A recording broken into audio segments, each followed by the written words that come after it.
అంశాలు లేవనెత్తారు. అందులో రెండు కూడా మీ శాఖకు సంబంధించినవి, మీద కేంద్రానికి సంబంధించినవి, అవి కూడా రైల్వేస్కు సంబంధించినవి.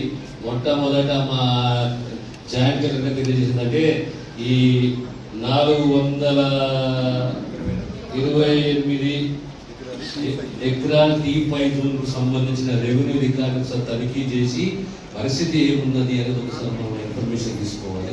So will have a review on the revenue activity in the district.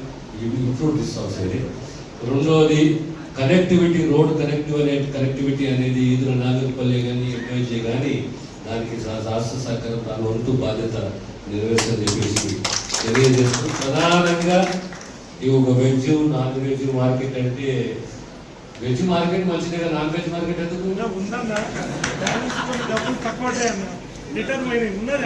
Market కావాలి సారా చెప్పాలి. Veg market non veg market ఎందుకు పోతానికి బ్యాలెన్స్ పెట్టాలి. వెజ్ నాన్ వెజ్ చెప్పి కూరగాయల మార్కెట్ సరే, కూరగాయల మార్కెట్ మటన్ తాగుతూ చికెన్ అవుతారు, రెండు అవుతారా విషయం లేదు. మనసు కావాలా నిధులు ఉండే అవి రిటర్న్